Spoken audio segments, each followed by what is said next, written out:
মধ্যপ্রাচ্য সংঘাতের শুরু থেকেই আলোচনায় গুরুত্বপূর্ণ জলপথ হরমুজ প্রণালী, সাথে ঝুঁকিতে আছে বাবাল মানদেব এমনকি সুয়েজ খালও। ২০ এপ্রিল যুক্তরাষ্ট্র আরব সাগরে জব্দ করে ইরানের পতাকাবাহী একটি জাহাজ। পাল্টা জবাবে ইরানও আটকে দেয় মার্কিন মিত্র জাহাজ।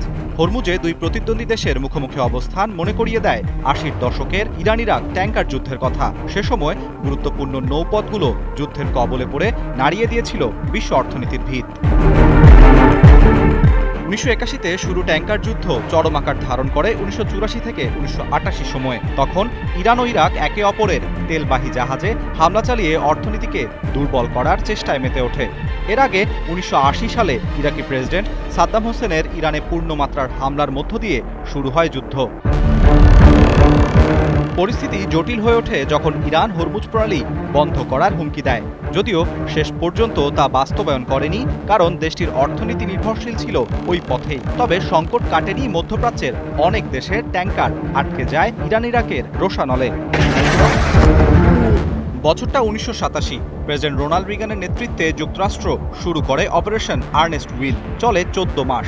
এই সময়ে মার্কিন নৌবাহিনীর জাহাজগুলো উপসাগরে টহল দেয়, মাইন অপসারণ করে এবং ইরানের স্থাপনায় হামলা চালায়। ১৯৮৮ সালে একটি মার্কিন জাহাজ ক্ষতিগ্রস্ত হওয়ার পর যুক্তরাষ্ট্র শুরু করে অপারেশন প্রেইং ম্যান্টিস। ইরানের নৌশক্তির বিরুদ্ধে শুরু হয় বড় আকারের অভিযান। শেষ হয় ১৯৮৮ সালের আগস্টে। বর্তমান পরিস্থিতির সাথে সে সময়ের মিল স্পষ্ট। সমুদ্র পথের উত্তেজনা অস্থির করেছে বৈশ্বিক জ্বালানি বাজারকে। তবে এবারের সংঘাতে কিছুটা পার্থক্য রয়েছে। ৮০ দশকে যুক্তরাষ্ট্রের পাশে ছিল ন্যাটো মিত্ররা, তবে এবার যুক্তরাজ্য সহ অনেক মিত্র দেশ সরাসরি এই সংঘাতে জড়াতে অনীহা দেখিয়েছে।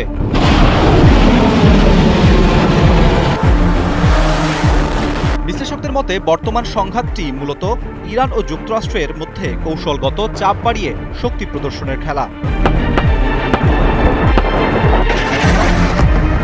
আরাফাত ইসলাম, ৭১।